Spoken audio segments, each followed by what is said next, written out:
And Vinny Sammartino, who lives in Jersey and went to visit the site of Todd Beamer's grave and said, if this guy's a hero, man, this looks like Potter's Field. And we did. We picked a lot of stuff out. We sidestepped all that crap. In fact, all right, look, we were doing this stuff before Fetzer ever got into the game. Right. And when those characters got in, for whatever reasons, and I think it were ulterior motives there, everything was pitched that way. So you lose the whole thing. And now, even at this late date, with Jim Kosher's tape, the footage that he recorded and sat on for 10 years, I mean, there again, I mean, you have probably the best running footage of what took place from a distance, so you can see, in other videos you're inside and all that. And I mean, as a documentary, it doesn't cut it because he really didn't do any kind of storyboard. No. But just to watch the footage. It's a slice of life. It's oh, yeah. a stream of consciousness. I mean, when you take a look at what was going on over there, which we have not seen, I mean, that place was loaded with all kinds of planes and helicopters, So anyway, all I mean is that you get a very good look at it, and then you have these nerds that are saying, "Oh no, that was computer generated." Blah. Those people are either mentally ill or have some kind of a hidden agenda themselves, because that the stuff they're saying is so far out and so idiotic. I just don't get that at all. Well. I tell you what, there's something I'm planning to do. If I can pull it off in the next couple of months, I will. But nobody will ever be satisfied because these idiots have to believe that they're right. They have actually just turned their back on the world. Jim sent me something where some other jerk is offering like $10,000, I don't know, or $100,000. It doesn't make a difference to prove that anybody's got an unadulterated film. And I'm like, so under whose auspices? How do you prove that? I mean, well, the thing is, and how are we going to do this? Are we going to give it to you and you're going to come back and pronounce stuff? You know what I mean? You can't do that. If you want to take somebody independent, but of course then nobody will be happy.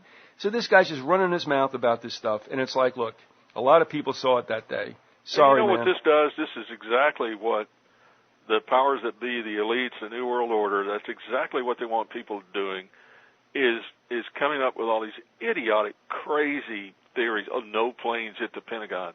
No planes hit the Twin Towers. I mean, give me a break. I mean, listen. It's so idiotic. That's what the world looks at.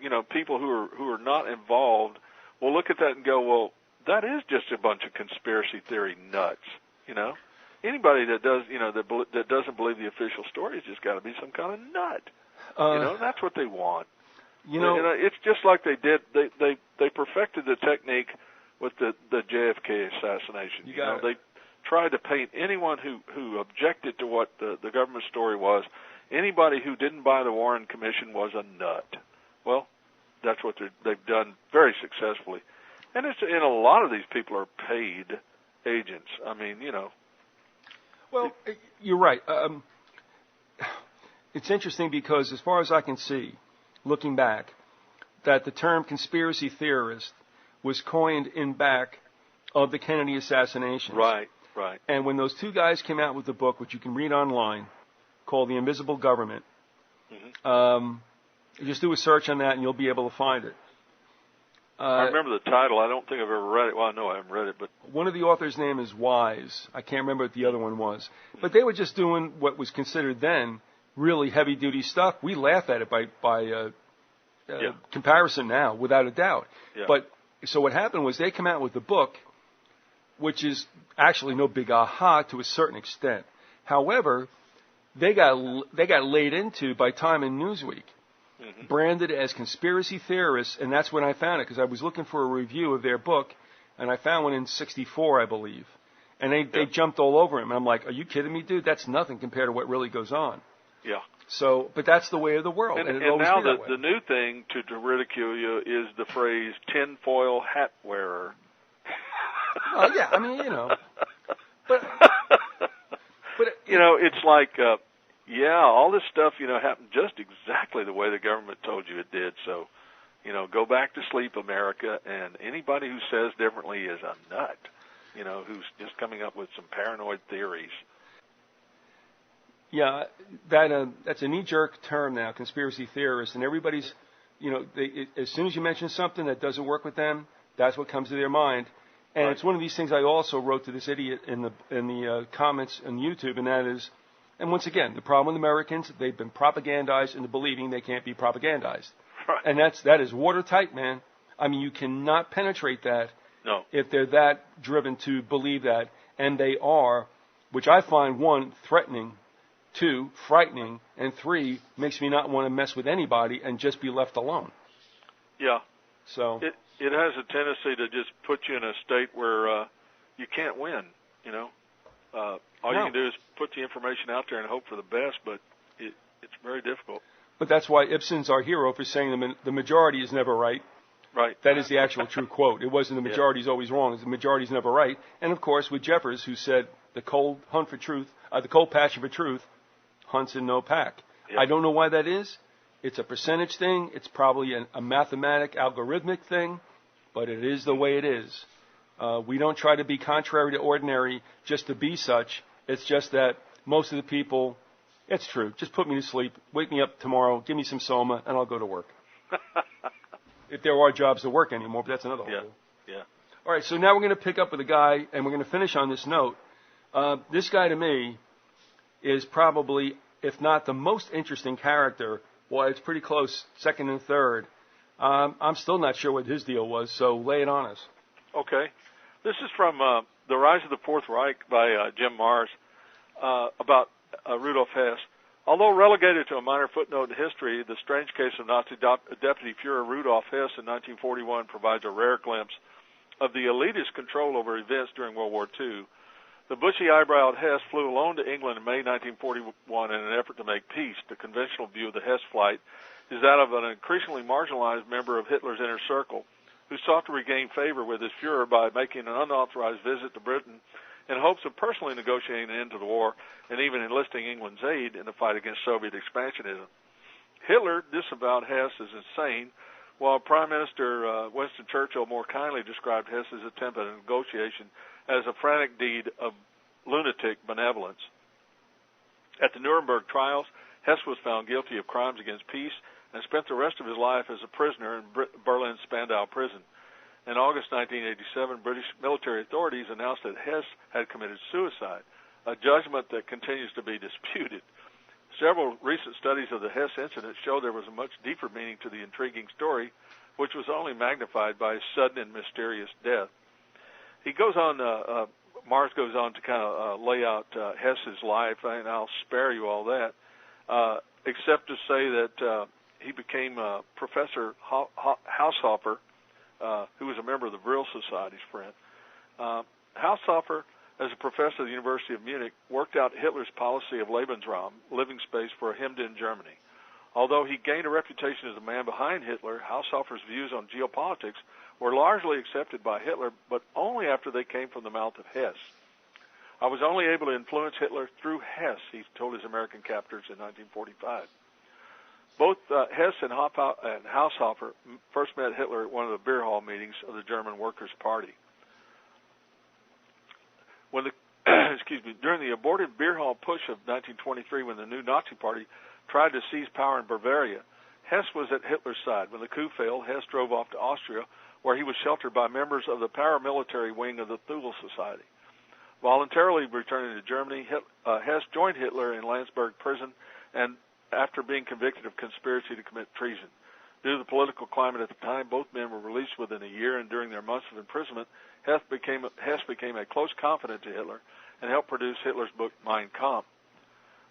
Hess edited, rewrote, and organized the book so extensively that some researchers believe he should have been credited as co-author. As far as I know, Hess actually dictated many chapters of that book, Haushofer told interrogators in 1945. It is clear that Hess was much more powerful and well-connected than is generally reported. He was the person closest to Hitler, one who shared his aspirations and belief, and on the eve of the war in 1939, Hess was even named the successor to Hitler after Reichsmarshal Hermann Goering. The exceptional power and position of Rudolf Hess demands close scrutiny of his ill-fated flight to England and its consequences. Just such a study was undertaken in 2001 by three British officers, Lynn Pinknett, Clive Prince, and Stephen Pryor. It soon becomes apparent that the whole Hess affair from 1941 onward is riddled with so many contradictions and anomalies that it's obvious that the British authorities were desperate to conceal something. They concluded, judging by the fact that they are still desperate to conceal it, common sense dictates that they deem this secret to be unsuitable for public consumption, even after 60 years. A detailed study of Hess's flight clearly indicates it was not just a sudden whim of an unstable individual. There's an evidence of foreknowledge in Germany. Hess prepared for the flight meticulously over a period of months, even having famed aircraft designer Willy Messerschmitt modify a twin-engine Messerschmitt 110. Hess also received special flight training from Messerschmitt's chief test pilot, as well as Hitler's personal pilot, Hans Bauer. On his flight, Hess carried the visiting cards of both Haushofer and his son Albrecht Haushofer, yet another indication of his intent as a peace mission, since the elder Haushofer had long been an advocate of maintaining friendly relations with Britain as a cornerstone of German politics. According to the French scholars Michael Bertrand and Jean Angelini, Haushofer passed along to Hess the names of the members of the Order of the Golden Dawn, an occult society in England, as well as names of supporters of a peace initiative, such as the Duke of Hamilton, the Duke of Bedford, and Sir Ivan Kirkpatrick. The Golden Dawn, most popularly connected to England's foremost occultist, drumroll please, Aleister Crowley the Beast, was an outgrowth of the Theosophical Society from which such Nazi mysticism was derived, and had close ties to the Thule Society. According to some theories, British intelligence manipulated Hess' belief in the occult to provoke his flight to England. Oddly enough, this scheme involved Crowley as well as British intelligence agent Ian Fleming, who would later write the popular James Bond novels. Via a Swiss astrologer known to Fleming, astrological advice was passed along to Hess via the Haushofers, and advocating a peace mission to England, wrote Lavinda. May 10, 1941 was selected as the appropriate date, since an unusual conjunction of 6 planets in Taurus would take place at that time. That's great. Both of these ministers were supportive of the peace initiative. I didn't read something probably. On orders of the government, Hamilton did not apply. However, one letter to Hamilton from the younger Haushofers was shown to British Foreign Secretary Lord Halifax and Air Minister Sir Archibald Sinclair. Both of these ministers were supportive of the peace initiative, which had to be kept officially secret and distant from Churchill. So while it's true that Hamilton showed the letter to his superiors, what is omitted is the fact that they kept quiet about it. It should be recalled that the Windsor family had always been sensitive about their German extraction. Peace with their relatives would have been very desirable during the war years. In 2000, senior British government sources confirmed that private letters between the Queen Mother and Lord Halifax showed hostility toward Churchill and even a willingness to submit to Nazi occupation if the monarchy was preserved. Even Churchill, who was tightly connected to the empire builders of Britain, made it clear that the object of the war was to stop Germany, not the Nazis. You must understand that this war is not against Hitler or National Socialism, Churchill once said, but against the strength of the German people, which is to be smashed once and for all, regardless whether it's in the hands of Hitler or a Jesuit priest. Whoops. Yeah, I don't know what that meant, but it has some significance. Ding, ding, ding, ding. Yeah. In a letter to Lord Robert Boothby, Churchill explained that Germany's unforgivable crime before the Second World War was her attempt to extricate her economic power from the world's trading system and to create her own exchange mechanism which would deny world finance its opportunity to profit. It also must be recalled that in 1941, despite the successful Battle of Britain, England was economically strangled in near defeat. At the time Hitler seemed unstoppable, it was quite easy to envision a Nazi victory.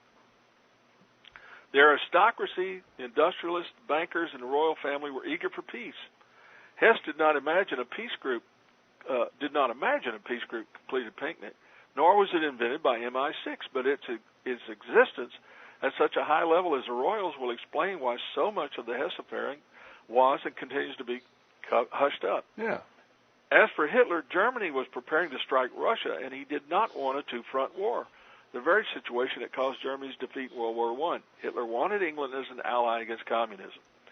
With England alone as an ally, one's back being covered could once begin the new German invasion of Russia, Hitler wrote in Mein Kampf. In other words, Hitler needed peace with Britain before undertaking an attack on Russia. Admiral N.G. Kuznetsov, who in 1941 was a Soviet Navy minister and a member of the Central Committee of the Soviet Communist Party, was quoted by named Surinov as stating in his post-war memoirs, "For me, there is one thing above all argument. J.V. Stalin not only did not exclude the possibility of war with Hitler's Germany, on the contrary, he considered such a war inevitable. J.V. Stalin made preparations for war, wide and varied preparations, beginning on dates which he himself had selected. Hitler upset his calculations." Okay. Hitler clearly indicated what he saw as the machinations undertaken to prevent any negotiated end to hostilities in 1941. In a speech to the Reichstag less than a week before Hess's arrival in Scotland, he declared, "All my endeavors to come to an understanding with Britain were wrecked by the determination of a small clique, which, whether from motives of hate or for the desire of material gain, rejected every German proposal for an understanding due to their resolve, which they never concealed to resort to war. Whatever happened. Pinckney, Prince, and Pryor even argued that CeeLo, or Sea Lion, the code name for the proposed German invasion of England, was a sham right from the beginning, an effort by Hitler to distract Stalin by feigning west when he actually planned to strike in the east. It was merely a cover for the mobilization of men and equipment needed for the invasion of the Soviet Union. One clue that this tactic was in play can be seen in the fact that Hitler, who was known for constantly interfering with the generals on the smallest of details, never showed any real interest in the plans for an invasion of England, according to the German military historian Egbert Kaiser. These authors, along with other historians, explain that Hitler's strange order to halt the German advance at Dunkirk allowed the British Army to escape the continent. Hitler wanted his future ally intact, and the prelude to such an alliance was Hess's peace initiative. On May 10, 1941, when Hess's ME-110 arrived over Scotland, he was to have landed in an airstrip near the Hamilton ancestral home, negotiate peace terms with the anti-Churchill faction, and then be flown to Sweden as the first leg of a return trip home. This faction was prepared to oust Churchill and agree to a ceasefire with Germany.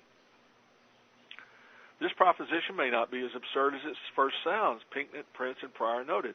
The extravagant post-war mythologizing of Churchill has obscured the fact that he remained in a very insecure position politically for at least the first 2 years of his premiership, largely because it was well known that he did not, to put it mildly, enjoy the support and confidence of the king.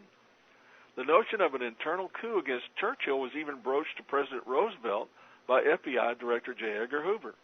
In a memorandum written only a week before the Hess flight, Hoover informed Roosevelt, "It was reported that the Duke of Windsor entered into an agreement which in substance was to the effect that if Germany was victorious in the war, Hermann Goering, through his control of the army, would overthrow Hitler and would thereafter install the Duke of Windsor as the King of England." Interestingly, Hess's flight brought him through the weakest section of the British coastal radar net. Plus, he overflew a Royal Air Force base twice without provoking any response, clues that orders had been given somewhere along the chain of command to facilitate his arrival. But he missed his landing spot, and low on fuel, finally was forced to bail out over a farm just south of Glasgow. Unarmed, his ankle broken from the jump, he was captured by a farmer with a pitchfork. Right. The Home Guard quickly became involved, and the whole secret operation was blown. Although Hess initially claimed to be a Luftwaffe pilot named Albert Horn, the subterfuge quickly failed. Horn kept asking to be taken to the Duke of Hamilton. The whole scheme was a massive embarrassment to all concerned. Everyone, including Hitler, had to disavow any connection with the plot. After all, for Hitler to admit that he was preparing to make peace with Britain would have tipped off Stalin that a German attack on Russia was imminent. British intelligence found itself conflicted over the Hess affair. MI6 was supportive of a negotiated peace with Germany, as it saw communist Russia as its real enemy, noted the three officers, whereas SOE, Special Operations Executive, was in favor of an alliance with Stalin against Hitler. As the Prime Minister's creation, SOE naturally was pro-Churchill. This rivalry led to strange occurrences along Hess's path to prison. He was moved to a variety of locations, some recollections of its whereabouts conflicting with others. there was every opportunity for pulling a switch before Hesse was finally locked up in the Tower of London. Pinckney, Prince, and Prior introduced yet another mystery, the death of George, the Duke of Kent, King George VI, youngest brother, and the first member of the royal family to die while on active military service since the 15th century. The Duke, like others in the royal family, was an admirer of the Nazis and was likely to have joined a peace group in a negotiated peace. He also served as an unofficial intelligence officer to his brother the king. And in parentheses, and this is interesting, it may be noteworthy that in 1939 King George installed the Duke as the Grand Master of English Freemasonry at a ceremony at Olympia in West London. I think it's significant. Specifically, superficially, the Duke's death on August 25, 1942 was the result of a routine wartime accident. It was reported that the Sunderland flying boat in which he was a passenger crashed into a low hill called Eagles Rock in Caithness, Scotland. However, the Duke's plane clearly was in the process of ascending when it crashed, indicating it may have lifted off from nearby Loch Moor near Braymore Lodge, where accounts placed the captive Hesse. Second, when statements from witnesses and the one survivor are compared with the other rosters, it becomes clear there was an unaccounted-for passenger on the craft. These factors, coupled with much more evidence, both hard and circumstantial, support the conjecture that the anti-Churchill peace group waited until mid-1942, a low ebb in Britain's war fortunes, before attempting to fly the Duke of Kent and Rudolf Hess to Sweden to announce a peace plan that could topple the Churchill government. Of course, this never happened due to the plane crash. Whether this was sabotage or an accident has not been clearly established. Well, knowing Churchill, who knows? If Hess died in the Duke's plane, it would have presented a thorny problem for Churchill. How to explain the mangled corpse of a man who was supposed to be their prized prisoner? Any investigation would have revealed the involvement of ranking members of British society. Here the story takes an even more bizarre twist. Evidence gathered for their book by Pinckney, Prior, and Prince included Hess being reported as being seen at different locations at the same time, and inconsistency in official reports indicated that a duplicate Hess may have been prepared prior to the plane crash. We are convinced in the summer of 1942 there were two Hesses, one in Scotland and one at Mayndiff Court, Abergavenny, Wales, they wrote. The real Hess died in the crash, and the double lived to stand trial at Nuremberg and serve his sentence at Spandau. But even these astute authors acknowledge a huge problem with such a scenario.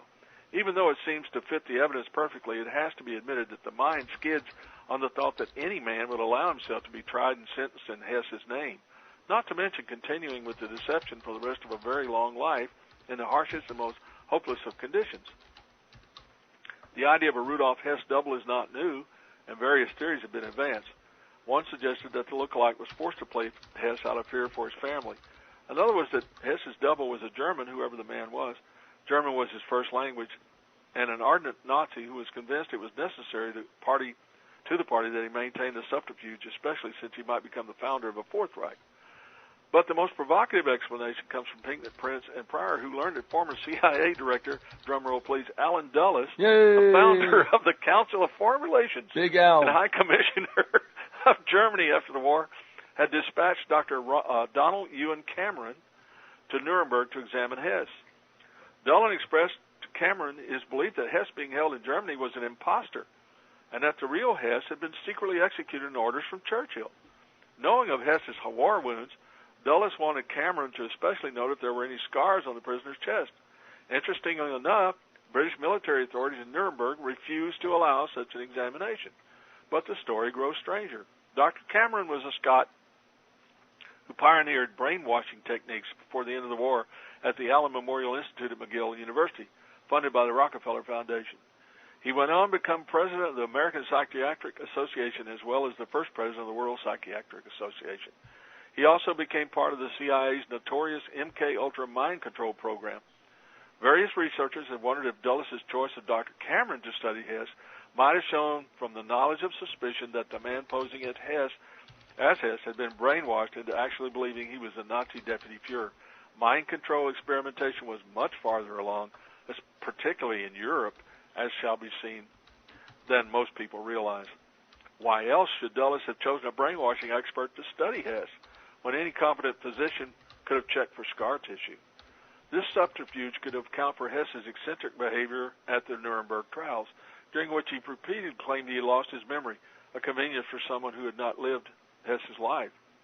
Once the peace plan went awry, all the usual methods to cover up came into play. Documents disappeared or were locked away from public scrutiny. Witnesses were coerced into silence, and multiple theories from authoritative sources were spread. One clue that a geopolitical game was being played out in the Hess affair is that the last person to dine with the Duke of Kent prior to the fatal crash that killed him, and perhaps the real Hess, was a foreign exile, Prince Bernhard of the Netherlands. The dinner represented an unusual gathering of the British royals at Balmoral Castle in Scotland, which, in addition to the Duke and Prince Bernhard, included King George VI and Queen Elizabeth. But it is Bernhard's presence that has caught the interest of researchers. Prince Bernhard originated meetings of the Bilderberg Group, a collection of world movers and shakers so secretive that they have no proper name. Bernhard was a former member of the Nazi SS and an employee of Germany's IG Farben in Paris. In 1937, he married Princess Juliana of the Netherlands and became a major shareholder and officer in Dutch Royal Shell, along with Britain's Lord Victor Rothschild. After the Germans invaded Holland, the royal couple moved to London. It was here after the war that Rothschild and the founder of the European Movement for Unity, Polish socialist Dr. Joseph Harnum Rettinger, encouraged Prince Bernhard to create the Bilderberg Group. The prince personally chaired the group until 1976, when he resigned following revelations that he accepted large payoffs from Lockheed to promote the sale of aircraft in Holland. It is impossible to know for certain whether Prince Bernhard sided with the British royal family in the peace initiative or was monitoring their activities for the pro-war Churchill clique, but is an indication of the machinations of the global elite. The peace initiative was stopped, and the globalist decision to stop National Socialism at all costs proceeded. There can be little doubt that the failure of Hess's peace mission to Britain on the eve of the attack of Russia created the unwanted two-front war that cost Hitler the victory. After the failure of Hess's ill-fated flight, his place in the Nazi hierarchy was taken by Martin Bormann, a man who will be discussed later.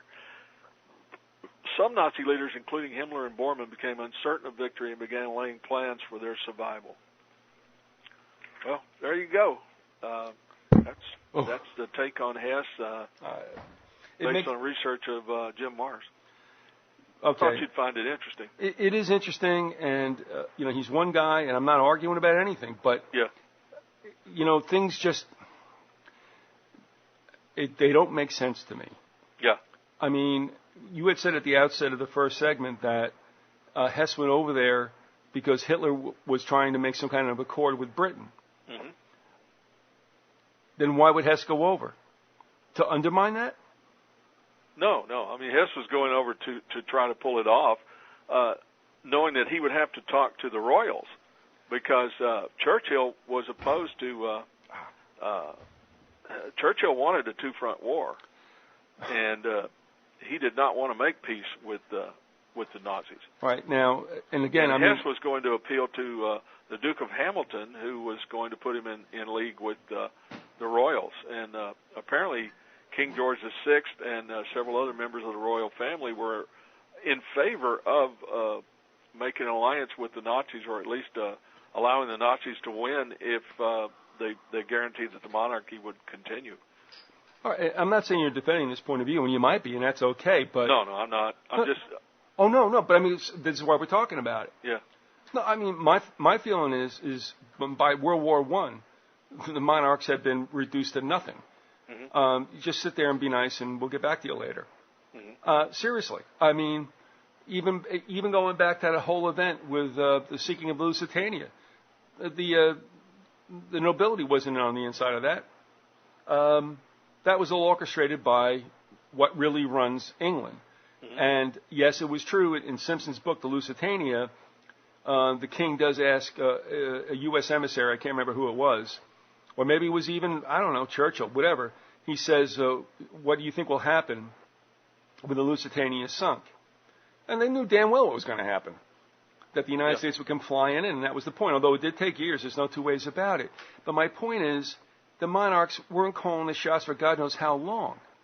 So I can't imagine how they would factor into anything. Well, there's an element it's not just the monarchy itself, but there's a large element of the British aristocracy who really liked the idea of fascism, who were really in favor of National Socialism, in favor of the Nazis.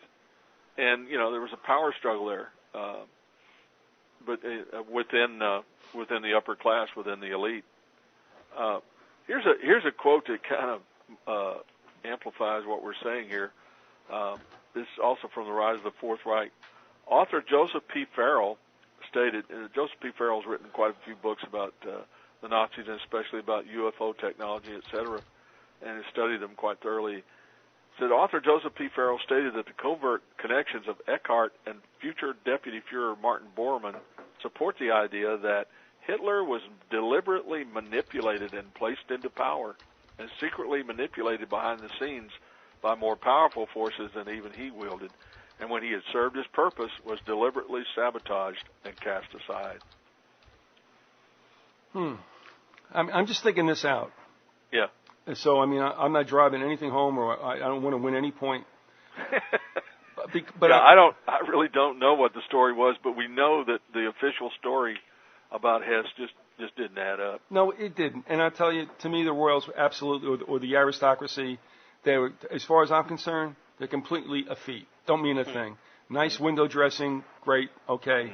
But, here's the other thing I'm wondering about, too. It's like, yeah, they're first cousins, but they couldn't manage not to go fight each other in the First World War. And if you hadn't had enough, let's do it again. And Germany would be crazy to fight a two-front war, and that's exactly what they did. Yeah. But you see, again, Hitler's invasion of Russia occurred later in the war, did it not? Are we looking at 44? It occurred in 1941. Oh, shoot. Yeah, 1941, I believe summer of 1941, June 1941. Well, they started it, but they wound up getting starved by the war. Remember, by the cold. Yeah, what happened is that they got stopped twice in their major thrust in there. They were stopped when they tried to get to Moscow. The winter slowed them down greatly and allowed the Russians to make a counterattack. And they also got caught by the cold in 1942 at Stalingrad. And they just didn't seem to learn any lessons as far as outrun their supply lines, and the winter caught them just like Napoleon. But both of those, Napoleon I can give some, I guess, further credit to. Hitler, whatever. But those are both. That's like War 101. Mm-hmm. You don't do that. Yeah. And we're going to attribute it to hubris. Come on, man. They had to know that wasn't going to work. And what I'm saying is I believe that both of them dashed their armies because of the script. With Napoleon, he did what he was supposed to do, and that was no further. Now go send him over to Russia. Yeah, great. We were talking about one of your, I believe Bob Rossi was a friend of yours, right? Yeah, he was. I sat under him. Was he your pastor? Yes, yeah. He was. I know that Rossi has written... Rosio. Rosio, I'm sorry. That's okay. I believe he wrote a book about Hitler and in the Second World War and the influence of the occult and Satanism on that. And in it, if I remember correctly, I just have to paraphrase it, he was saying that Hitler was never happy with the number of losses that the Germans suffered. In other words, he was trying to make a blood sacrifice. And that his idea was to really basically to destroy Germany in the end, and that's the way it worked out. Yeah. And Bob was an insatiable historian, very nice guy. Yeah. And he was the principal of Jesuit Christian Academy. I was a teacher there for a while. Mm-hmm. And they did a great work over there, and they're still going now. His son is taking it over, Todd. But it's funny because after I left, he would send me books, mm-hmm. and it was in '94. I remember it distinctly. It was the spring of '94 when I started reading the one, and it never dawned. Well, this is the way it is. It never dawned on me of Satan's role in warfare. Oh yeah. And now, if that's the case with me, 13 years under the blood. How many other people are walking around not understanding that Satan's running this whole show? They act as if he's not even involved. Oh, yeah. That we're actually dealing with flesh and blood, which, of course, as you well know, I mean, there's an adjuration in the New Testament. Where is it? Is it that famous passage? Is it in one of Paul's epistles? Excuse me. That we wrestle not with flesh and blood, with principalities of darkness. Oh gosh, I should know that. That's all right. Ephesians, I believe. All right, and the thing is, I mean, doesn't that hit people right between the eyes? And yet they still think that all this stuff we see on the news-carried political landscape is for real. And in a way, I understand it is, but there's somebody behind it. Mm-hmm. You know, and it goes back to what I was saying about that Keith Green song about Satan. Nobody believes in me anymore, and he's laughing his tail off. And he should. Yeah. Because the whole point behind both the First and Second World Wars was to advance the agenda of world government. And the Third World War will be the final icing on the cake, which will bring in world government. Because it's going to be so horrible and so much blood and death and so much destruction that people will yell for, you know, they're going to be begging for a world government to stop this type of war, because it would result in annihilation. And it's not by chance that the atomic bomb was developed at the end of the Second World War. You know, this is the weapon that, you know, had always been hoped for, a weapon of such massive destruction that it gave the side that had it, you know, a tremendous advantage. Yeah, not only that, I mean, you know, and those little atomic bombs that they dropped back then are nothing compared to the weaponry they have now, with, you know, hydrogen bombs and huge megaton bombs. You know, I mean, really within the first day of a Third World War, if it became, you know, a global nuclear war, I mean, billions could die. But you see, but now we go back to the point, and I know I'm very driven by this, but I can't see any way around it. And that is, but the wars are scripted. Yeah. And they allow so much decimation and no more. Now, I'm not so sure what's going to happen the third time around, but when I look at Hitler and the decisions he made, we look at two countries, yes, that we call first cousins, and they can't seem not to kick each other in the ass. And there's something not right about this whole scenario. Mm-hmm. Churchill... The Royals do not, as far as I'm concerned, the Royals have not factored into the real geopolitical landscape for, like, I don't know, maybe 2 centuries. Mm. Well, I'll tell you what. Is it any coincidence that the Rothschilds should grab hold of the Bank of England in about the mid-1700s? Mm. All right, there you go. Any questions? Okay, so, I mean, there you go. I mean... I think Churchill's explanation to Lord Boothby, he was very interesting.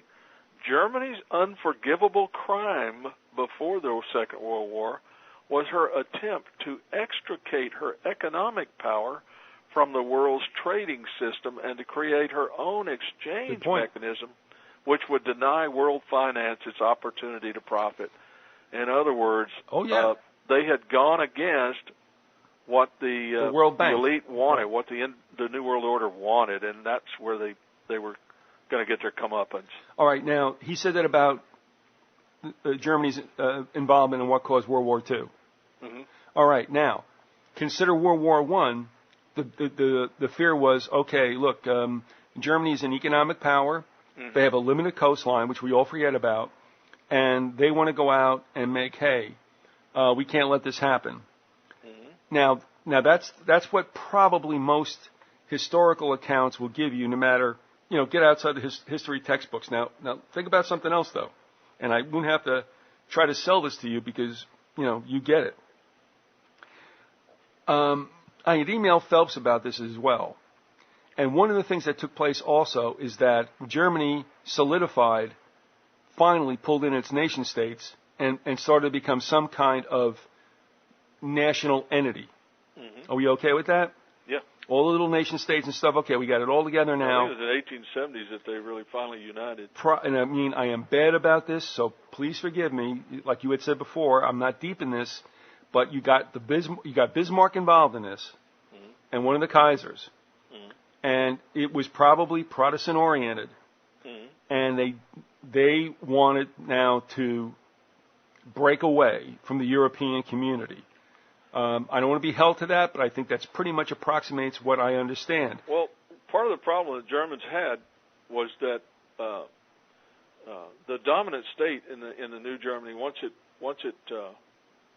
united, the dominant state was Prussia. Prussia was itself was dominated by the Junkers, which were the aristocrats. They were somewhat militaristic, but Prussia was a Protestant state, and yes. Germany had enacted laws that the Roman Catholic Church did not like, such That's as right. they would not allow the Roman Catholic Church to continue its education facilities, and this created a lot of problems. They really tried to curb the power of the Roman Catholic Church in Germany, and of course, Bavaria was almost exclusively Roman Catholic, so there was always a conflict there. And then when Hitler made his push for power, it all started in Bavaria. All right. So our point here is, if we look at it through the prism of the Holy Roman Empire wishing to eventually, however long it took, reemerge. Right. One of the things that it had to do with Germany's, and this is the beginning of the 20th century, newfound, shall we say, solidified nationalism. Right. This was not what they wanted. I don't think I read this to you. Would you give me a second? Sure. This is from Phelps. And I mean, as much as we are at odds at times with what Eric does, I mean, he's a very good historian. Yeah. But anyway, he said Bismarck's Protestant Second Reich was hated by Rome. It had conquered Catholic Austria, 1866, and Catholic France, 1871. Thus, we have the attempted assassination of both the Protestant Kaiser Wilhelm I and Bismarck, 2 attempts on Bismarck. They escaped since they had expelled the Jesuit order in 1872 after the order had sought to use France to destroy Protestant Prussia in the Franco-Prussian War of 1870-71. France lost, Napoleon III fled to Queen Victoria's Great Britain, and from there the order plotted the overthrow of the Protestant Second Reich via the British Crown. Germany being the most powerful and wealthiest nation in Europe, a war was to be incited by the 2 greatest nations born out of the Protestant Reformation, as its 400-year anniversary was arriving in 1917, and a huge celebration was planned. I'm going to send this to you. Yeah. I mean, it's not fair to read that, and for you to deal with it on a cold read. I really don't have any problem with what he's saying. I don't either. I mean, it sounds like it's historically correct. I mean, to me, Germany could never have sat well, in a sense, with the Romanists because, well, who came out with the idea to print the Bible in something that everybody could read? And also with Luther. I mean, I'm not saying Luther was lily white, not at all. That's fine. Okay, I get it. But still in all, it was an antagonization toward Romanism. And it was Germany.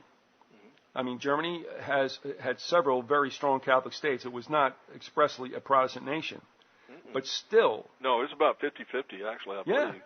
I mean, I live down here in Florida. It's a hoot.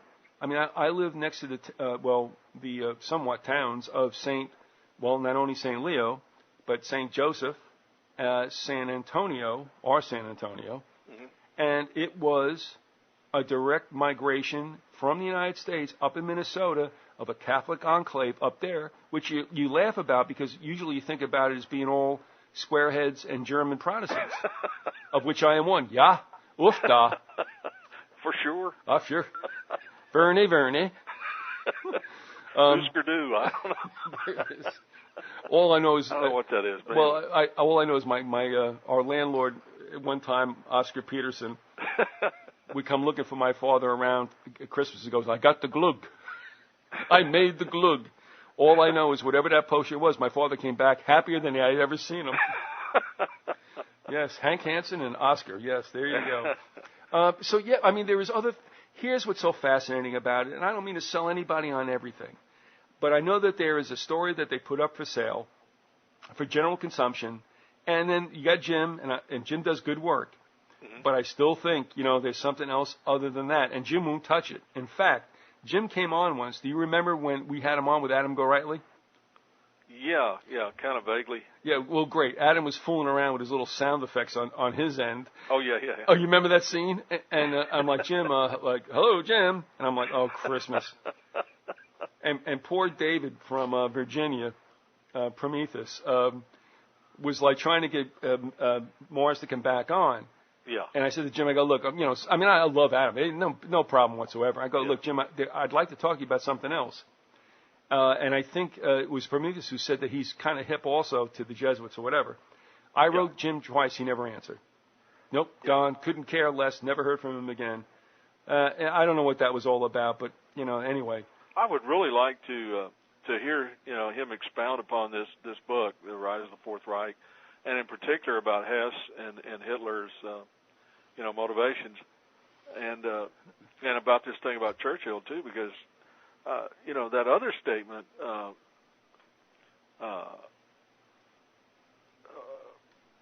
but let's see, Churchill once stated, you must understand this war is not against Hitler or National Socialism, but against the strength of the German people, which is to be smashed once and for all, regardless whether it is in the hands of Hitler or a Jesuit priest. That is a very interesting line there. There's a lot that one could surmise there. Do you have where that quote came from? Don't look for it now, but I know you got a footnote somewhere. Send me the work that it comes from, if you won't mind. If I can find it. That's okay. I don't see a note there for a footnote, but I'll look. That's even interesting in itself. Yeah, that's what Mars put in there. It said Churchill once stated. But it's interesting because Cecil Rhodes formed his round table under an oath that would approximate the Jesuit oath. Mm-hmm. I mean, I have to laugh. I'm dealing with a book here. Hold on a second. It's the secret societies over and over again, not so secret, by the way. Yeah. Yes, you're right. Yeah, over and over again. They're manipulating. I have a book. And that thing about the Duke of Windsor. Not Duke of Windsor. What was it? George VI's youngest brother. Becoming the head of Freemasonry. That was interesting too. He appoints him head of Freemasonry. And that's what I'm saying. What is the story all about? What was the world? I mean, this is like a duh question, I know, for most people, but no, you know what I mean. What was World War II really about? Will somebody tell me about this? Because what's interesting is World War I. It was to bring about the United Nations, as I see it. Yes.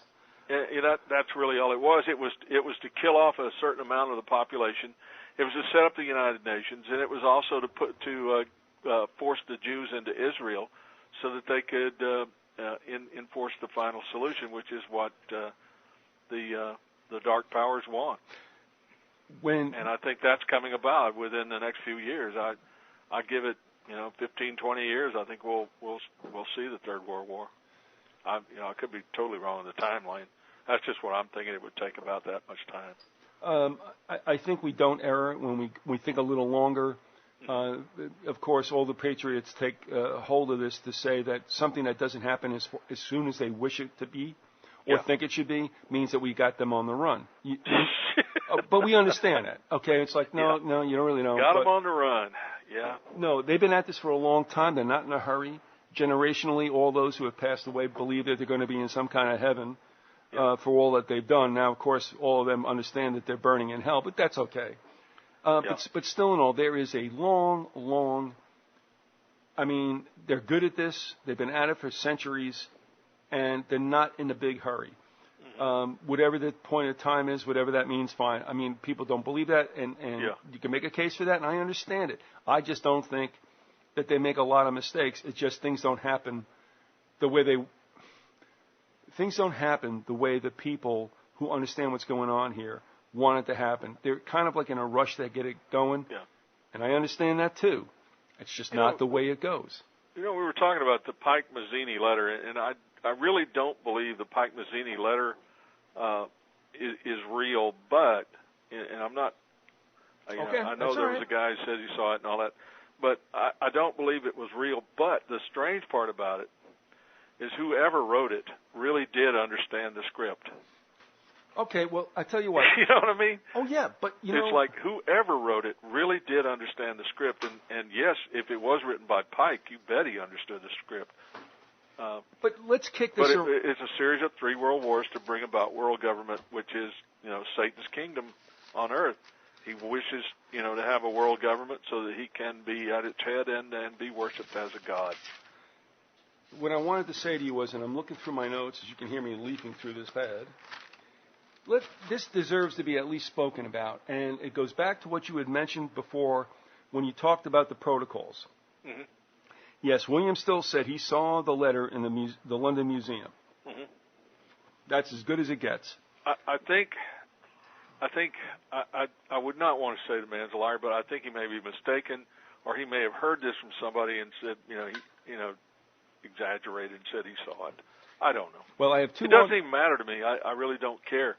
But the point is, yes. that the verbiage in there is exactly the scenario which seems to be working out, which seems to be the script. All right. Which is 3 world wars. And I agree with you.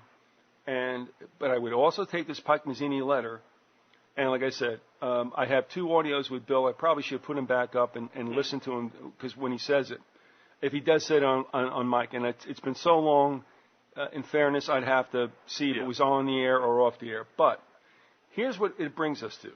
Take the Pike Mazzini letter, take the protocols, take the Communist Manifesto, or the Manifesto of the Communist Party, and then take the report from Iron Mountain.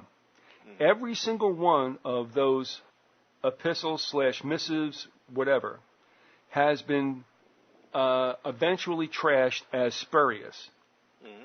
Or at least not necessarily. All right, here's where I'm going with this. Who the heck wrote the protocols? You think that if the Jews are the bad guys, would they write a blueprint and put it out there? I think not.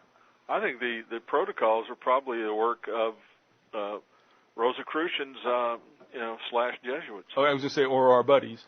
Yeah. Exactly. I think that's who it was. And it was definitely there to create hatred toward the Jews, but it also, in effect, tells what they're doing. That's the funny part. They're telling exactly what they're doing, and that's why people buy into it. That's right. Well, and it's perfect. You blame all of this on the people that you want to destroy, and yet, in effect, you are telling the truth, so it makes it seem like they really are doing these things. And I would just reverse the order and say they are telling you exactly what's going to happen, and then they pin the tail on the donkey. Okay, it's their fault. Yeah. And the Communist Manifesto, Karl Marx, give me a break. No. I mean, no. He and Engels and no. That, and also you're trying to track down, if you haven't, the whole deal with Mein Kampf. Even that wasn't written. Oh yeah, Mein Kampf.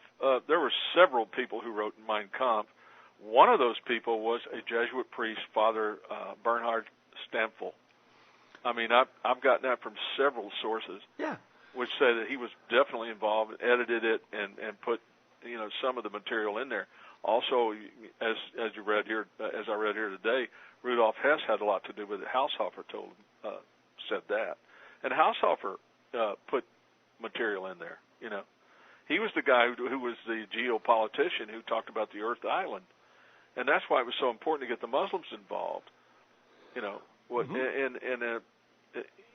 In fascist / Nazi theory now, the idea is to have the people of the Third World to help bring about this new world order that they have been striving for so long. And interestingly, and then once they've got it bingo, under control, they'll wipe them out. That's exactly right.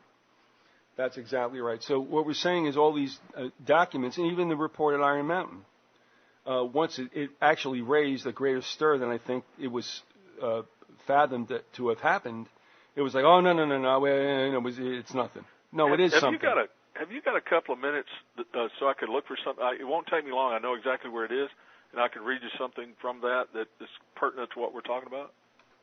Okay, we're talking about Madame Blavatsky again, and about the influence of the Rosicrucians. Theosophy was born in 1875, a key time of political upheaval throughout Europe as Russia was moving towards revolution, following the example set by America and France. The Theosophy movement was an attempt to occultize the newly emerging industrial and merchant class and provide a spiritual antidote to Marxism straight from the Rosicrucian philosophy that previously had been for hand-picked initiates only. The Grail aristocratic families of the Holy Roman Empire were planning to reunify the old territories and needed the control and support of the managing classes. It is no coincidence that their plan to infiltrate Freemasonry and seize absolute control of the Western world's social, political, and economic institutions, as outlined in the Protocols of Sion, appear simultaneously with the Synarchy ideology, and that's the ideology of secret societies, and the creation of Madame Blavatsky's Theosophy movement. As the protocols stress, our philosophers will discuss all the shortcomings of the various beliefs of the manipulated, but no one will ever bring under discussion our faith from its true point of view, since this will be fully learned by none save ours, will never betray his secrets. At the turn of the 20th century, this agenda was again outlined in the Priory of Zion's Heron de Val d'Or that described a theocracy wherein nations will be no more than provinces, their leaders but proconsuls in the service of a world occult government consisting of an elite. This regime of the great king will be a double hegemony of the papacy and the empire of the Vatican and of the Habsburgs. This ambitious scheme was thwarted with the assassination of Habsburg heir Archduke Franz Ferdinand. Theosophy's teachings about enlightened mystics guiding human evolution toward the creation of a higher super race and pseudo-theories about the ancient Aryan civilization of Atlantis promoted dangerous racial theories that formed the core of Austrian and German anti-Semitism. From an aristocratic background, Helena Blavatsky, the widow of Russian Army General Count Blavatsky, designed elaborate genetic family trees that clearly illustrated the superiority of the Aryan people over the other races. These strange beliefs were heralded by middle-class occultists throughout Germany and Austria-Hungary and merged with their extreme right-wing nationalist politics. Hence, complete reunification of the Holy Roman Empire, effectively abolished by Napoleon in 1806, became a priority not only of the ruling aristocracies but also of the merchant middle classes. The ensuing horrors of World War I was an attempt to take France from the democratic republicans by a vengeful aristocracy who had seen their brethren murdered by the French Revolution. The new middle-class occultists such as Guido von List and his Armanen Order, Baron von Sabotendorf and his Thule Society, and Lanz von Liebenfels and the Order of the New Templars referred to the First World War as a holy war, revealing the quasi-religious and philosophical motives of their hidden masters. It has been documented that Nazi Party leaders Adolf Hitler, Heinrich Himmler, Rudolf Hess, and Hermann Göring were all members of these occult secret societies. The protocols of the learned elders of Zion and the Heron de Val d'Or are proof that a conspiracy of epic proportions was at play behind the broader political scene. The end of the First World War resulted in Kaiser Wilhelm I being banished to Belgium and the removal of the Habsburgs from the throne of the Second Empire. The global hegemony of great king and pope was delayed. The Habsburgs' reluctant abdication was upon the insistence of the Allied nations and their Treaty of Saint-Germain. Incidentally, the Order of Saint-Germain is the French royal Stuart equivalent of the Habsburgs' Order of Sion, each laying claim to genetic superiority and kingship of Jerusalem. Such is the secret subtext of European war and politics. The magically relevant regions of Alsace and Lorraine were promptly returned to the Republic of France through the Treaty of Versailles, which not so much infuriated young Hitler as his aristocratic hidden masters behind the curtain. While their agenda had brutally backfired, the great White Brotherhood were by no means beaten, and a simple reversal of the truth, a common propaganda technique, would lead them ever closer to their goal and introduce the world to perhaps their greatest spin doctor. In his popular book, Mein Kampf, Adolf Hitler conveniently used the protocols of the Elders of Zion to deceptively prove that a global conspiracy was afoot, but led by the League of Jewish Rabbis. This stirred massive anti-Semitism that ultimately justified the Holocaust of the German people. Earlier in 1919, the newly formed Thule Society had distributed copies of the controversial protocol to troops of the White Russian Army loyal to the Tsar in an attempt to blame the Jews for the ensuing revolution. This led to the massacre of 60,000 Jews over 2 years and was perhaps the beginning of the Jewish Holocaust. The Rosicrucian Protocols document is still used by neo-Nazi groups throughout the world to stir anti-Semitism and hate. Even today, Republican David Duke promotes these same anti-Semitic theories on his popular website and continues to blame the Russian Revolution on the Jewish people, regardless of the historical oppression of the Russian people that motivated this conflict. The fact that Jerusalem's Mount Zion is prophesied, according to St. John's Revelation, as the place of the second coming of Christ, is conveniently ignored by these right-wing groups, as it is a fact that the premier secret organization dedicated to the second coming, albeit through a complex and conflicted view of genetic bloodlines and reactionary socio-political models, is a priori of Zion. Although thought by many academics to be a creation of Russian Tsar Nicholas II's secret police, to those aware of occult references, the Protocols of Zion clearly show the hand of the Grail/Dragon sovereignty. It is likely the Tsarists altered the text to include traditional Jewish terminology that otherwise had no place in what is obviously a Rosicrucian agenda with Jesuit undertones. Yeah, I think they're giving the Rosicrucians more credit than they deserve, because the good old SOJ is always around. But the point's well taken, and and that's okay. I mean, where did that come from?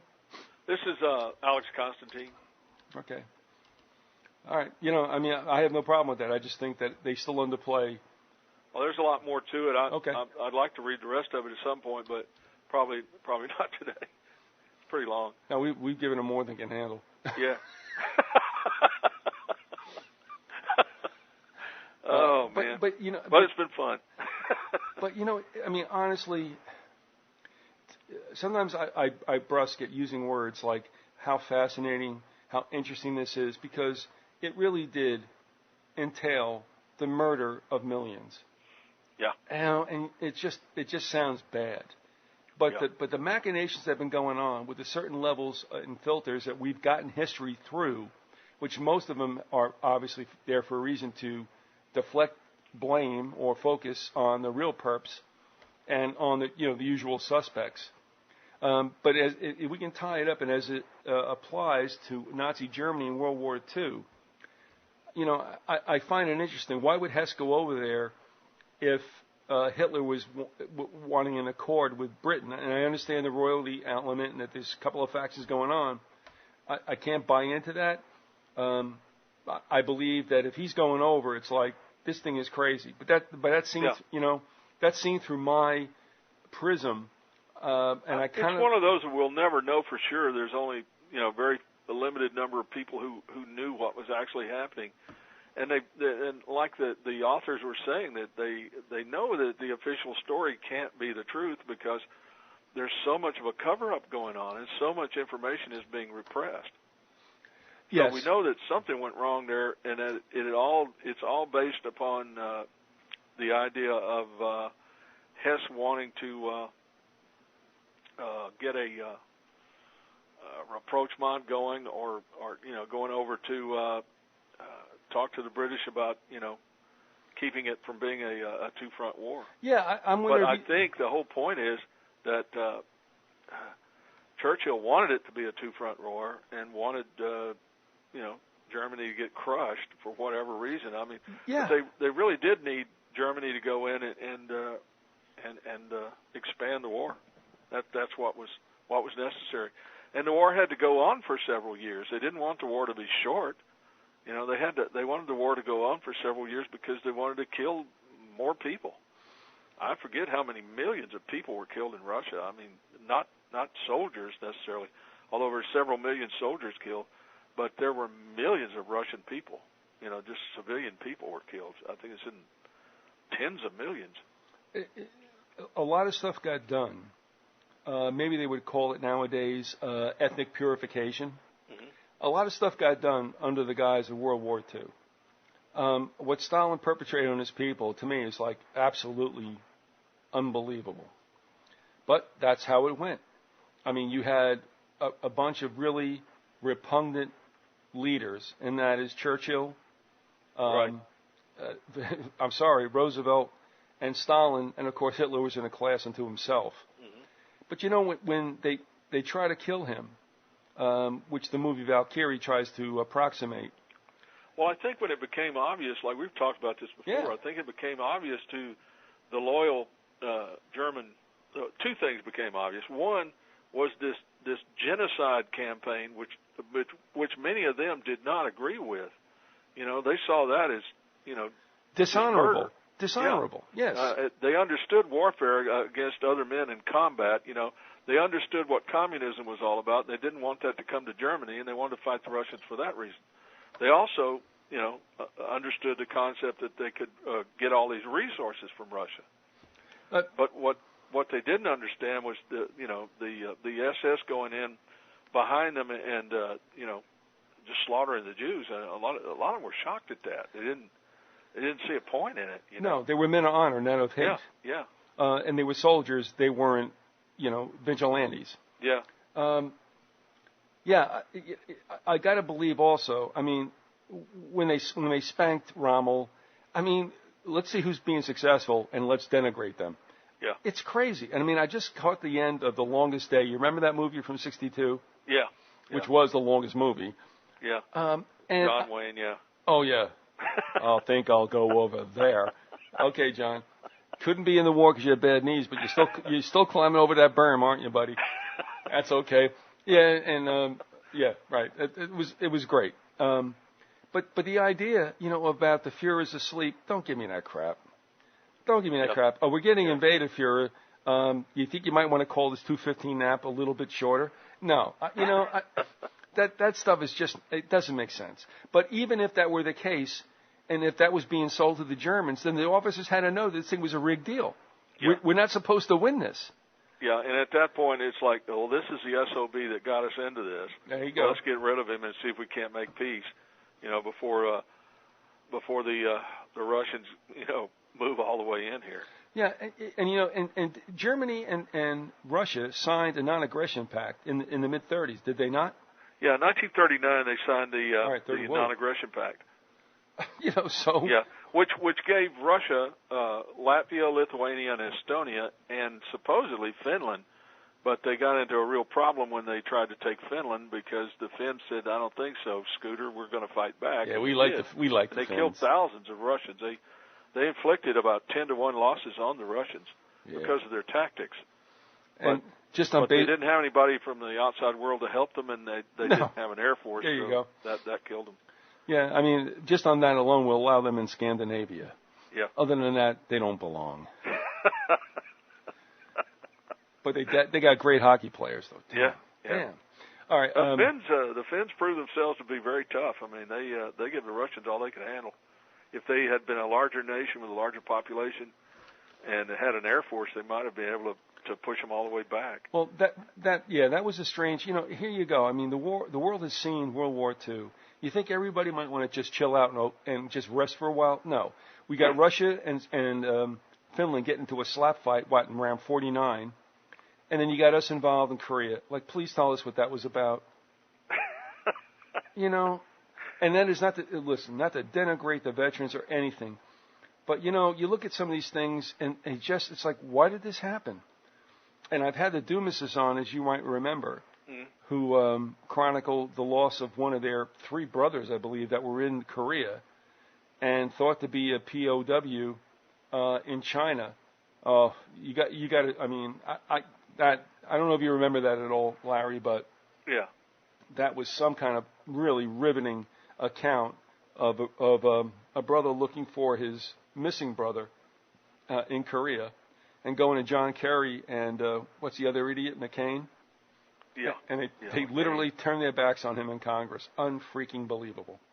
And I know we're going, you know, wide on this, but the thing is, what we're being portrayed, how a war is being portrayed to us, is not necessarily the reality. And World War II, I think, on a lot of counts, just stinks to high heaven. Yeah. You know, as far as what the real deal was. And so, you know, in sum, what I'm wondering is, if Hess thought this whole thing was... See, I was always getting the impression that Hess said, like, this is nuts, I got to go over there and talk peace to him. But you're saying there were factions over there and that he, yes, indeed, was going to try to talk sense to one of them. Is that correct? Yeah. Basically, he thought that maybe the Duke of Hamilton, who was a leader, amongst the aristocracy there, he thought that maybe he and his group could push Churchill out of office and put somebody in there who would make peace. And he pointed out that the royals actually did not want to fight Germany, because that's basically fighting their own kinfolks, and that they were against Churchill, and they wanted to side with Germany against Russia. And MI6 also MI6 wanted to side. They were not with Churchill in this, which is unusual, but MI6 wanted to go with Germany. So I think he had a faction there, a powerful faction. But in the end, I think Churchill proved to be more devious and more powerful than those people. But now that's what he says. Okay. It could be it could be what you were saying. Hess just got fed up and said, "This is enough. This is crazy. We're going to have a two-front war here. This doesn't make sense." But the royals that were in place then, whether it was they necessarily or their line, were in place when World War I started, and that was again against the German people for no obvious reason, and that's when they created the whole situation with the Lusitania, which clearly was documented that Wilson knew and Churchill knew that they sent the Lusitania over and they took away the cover and they let that ship get sunk. Well, it's like Churchill's making this, obviously it's all about higher powers manipulating them, to do certain things. And certain nations would get out of line or were not following the game plan, and they would, get punished for it, as I see it. Yeah. And get set up to be attacked or, to be brought down. And I think Hitler really, in the long run, he did nothing but destroy Germany. He brought about Germany's destruction through his idiotic military moves. The whole thing with Stalingrad, I mean, they could have retreated from Stalingrad, and he could have saved the cream of the German army, but he didn't. Exactly. He made them stand and fight. They had no ammunition. They had no fuel. They had no food. They were freezing to death. And literally thousands of them just froze to death. And when they had nothing to fight with, they had no ammunition. What are you going to stand there with a bayonet? Well, but it was idiotic. I mean, it doesn't make any sense. Hitler had been a soldier. He knew that from time to time you had to make strategic retreats. It just didn't make sense, to get yourself killed for no good purpose. But you see, you hit it right on the head. It only can make sense if it's a rigged deal, if it's a thrown fight. Right. Exactly. And that's why I look at Hitler as being exactly what he's supposed to be. He raised them all up. He got them all worked into a lather, and he sent them out upon the rocks of destruction. Not after they got certain things done, but for him to make those mistakes. Listen, a fourth grader could have done that. Yeah. And the really funny part is, whenever his master was through with him, he got humiliated and wound up senile at 56 and scrambling around like a rat in his bunker, making pronouncements and calling on army groups that no longer existed to go fight the Russians. Well, he did have Eva, though. Yeah. He was getting something done there. What was she thinking? Never quite understood that relationship. Here, Adolf, put this bag over your head. You coyote ugly. Do you know? Did I ever tell you? That's one guy that didn't get there on his looks. God, he passed gas more than I did. Mr. Flatulence. Yeah. He must have been a real hoot to be around. I didn't even mean it. I'm sorry I said that. Hoot. Yeah, I get it. Toot. Whatever. But seriously, I mean, there's so much there. I mean, that is an awful rich place, and we try to get through the bullshit, to get to this stuff, and we're seeing it really being played out now, right before our very eyes. And I think the reason why we did this series, and I'm going to let you chime in on that, because, you were very much the principal person in this, it's because You can sell exactly what happened in Nazi Germany here, and we think it can happen. Oh yeah, and it's been here all along, and like we pointed out in this series, the money behind putting Hitler into power, a huge amount of it came from the United States, and in particular from the Bush family and the Harriman family, and other notables. And you had people like the Hearst newspaper chain, supported Hitler and Mussolini in their early days. There's a huge amount of documentation showing the